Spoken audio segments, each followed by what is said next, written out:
వర్షితులను హర్షిత్ ఇద్దరు అబ్బాయిలు కూడాను పార్టీలోకి ఆహ్వానిస్తున్నారు.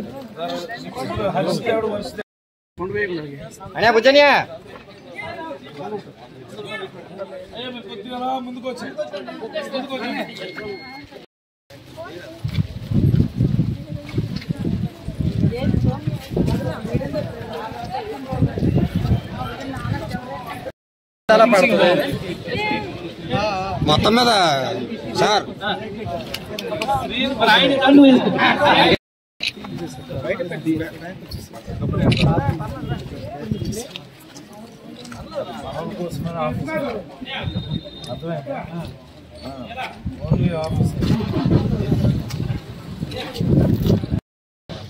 నా మిత్రులకు, శ్రేయోభిలాషులకు, నా కుటుంబ సభ్యులకు అందరికీ నా హృదయపూర్వక నమస్కారం. నేను రాజకీయాల్లో దొరగారితో కలిసి ప్రయాణం చేశాను సుదీర్ఘంగా. ఆ తర్వాత దొరగారి లాంటి నాయకుడు కానీ, దొరగారి లాంటి ఆదరణ కలిగిన వ్యక్తి కానీ నాకు కనిపించలేదు.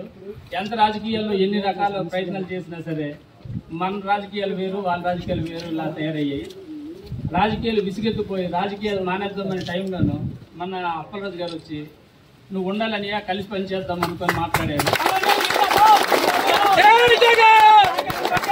అప్పుడు కొన్ని కారణాల వలన అనేక నాకు ప్రయాణం చేయడం సాధ్యం కాలేదు. ఈరోజు ఎంత పెద్ద లీడర్తో కలవడం నాకు చాలా సంతోషంగా ఉంది.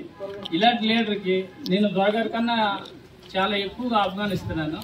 ఈ అభిమానంతోనే మళ్ళా సుదీర్ఘమైన రాజకీయాలు చేయాలని, అనేకతో ప్రయాణం చేయాలని, చాలా స్పీడ్గా చేయాలని, చక్కగా ప్రయాణం చేసి అతనికి గెలిపించుకుంటూ మళ్ళా మంత్రిగా చూడాలని నా ఆశ. మాట మీకు అందరికీ చెప్పాలి. ఈరోజు మీతో మాట్లాడడం జరుగుతుంది. మీరందరూ ఒకటే ఆలోచించండి. నాకు అప్పలరాజు డబ్బులు సంపాదించుకోవాలి అంటే వైద్య వృత్తిలో ఉంటేనే నాకు డబ్బులు వస్తాయి. బాగా అర్థమైందా? వైద్య వృత్తిలో ఉంటేనే నాకు డబ్బులు వస్తాయి. ఏం చేద్దరు మీరే నా దగ్గరికి వస్తారు, మీరే గంటల తరబడి వెయిట్ చేస్తారు, మీరే నాకు నమస్కారం పెడతారు, మీరే నాకు డబ్బులు ఇస్తారు, మళ్ళీ మీరే నాకు మీ దేవుడు బాబుని పొగిడి మళ్ళీ వెళ్ళిపోతారు. అది వదిలి ఈరోజు నీకోసం నీకోసం నీకోసం మీ అందరి కోసం రావాలి,